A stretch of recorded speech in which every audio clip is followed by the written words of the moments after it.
तो ताकत का असली मतलब है क्या? क्या ये सिर्फ जोर और रफ्तार होती है? चलिए आज एक ऐसी कहानी में चलते हैं जो हमें ताकत को बिल्कुल एक नए नजरिए से देखने पर मजबूर कर देगी। कहानी शुरू होती है जंगल के बीचों बीच एक भूले बिसरे रास्ते से।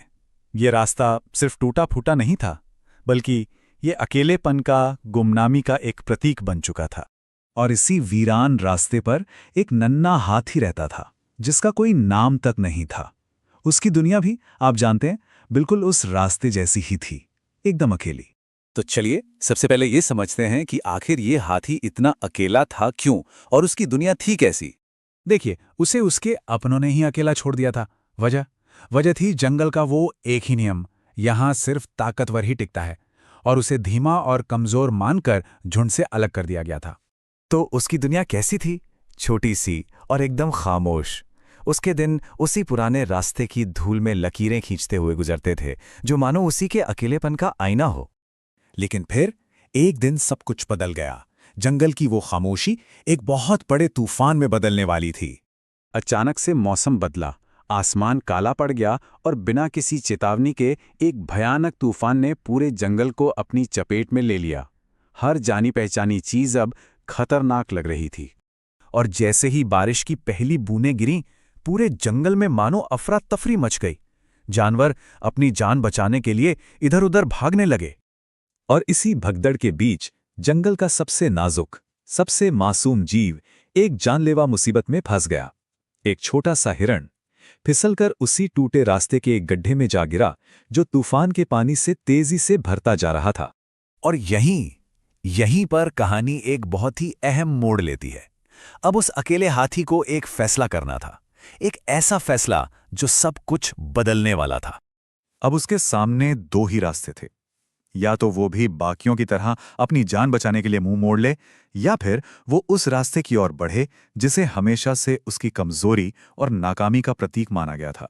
एक पल के लिए वो हाथी रुका, शायद खुद से पूछ रहा था, क्या मैं वाकई इतना कमजोर हूं? जिस बात को मैं सच मानता आया हूं, क्या वो सच है? क्या मैं सच में कुछ कर सकता हूं? और फिर उसने जो फैसला लिया, उसने ही इस पूरी कहानी को बदल दिया। चलिए देखते हैं कि आगे क्या हुआ। वो भागा नहीं, उसने अपने धीमे लेकिन मजबूत कदमों से उस गड्ढे की तरफ, उस खतरे की तरफ बढ़ना शुरू किया। पर यह काम बिल्कुल आसान नहीं था। उसने पहली कोशिश की, नाकाम, सूंड फिसल गई। दूसरी बार करीब गया तो खुद ही कीचड़ में फिसल गया। लेकिन उसने हार नहीं मानी। ये कोई जादुई बचाव नहीं था, बल्कि बार बार नाकाम होने के बावजूद हिम्मत ना हारने की एक सच्ची मिसाल थी। और जानते सबसे कमाल की बात क्या हुई?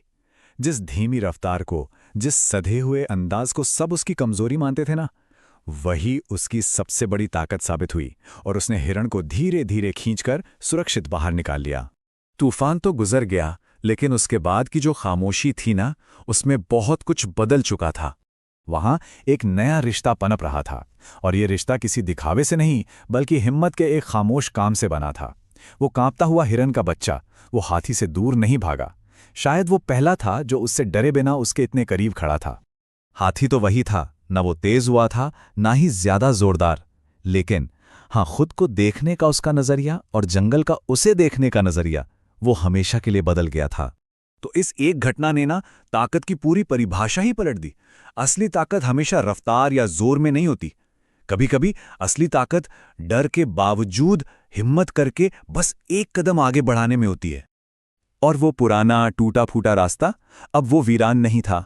अब उस पर फिर से सब चलने लगे थे, क्योंकि वहां वो हाथी खड़ा था, दूसरों के लिए रास्ता आसान बनाने के लिए।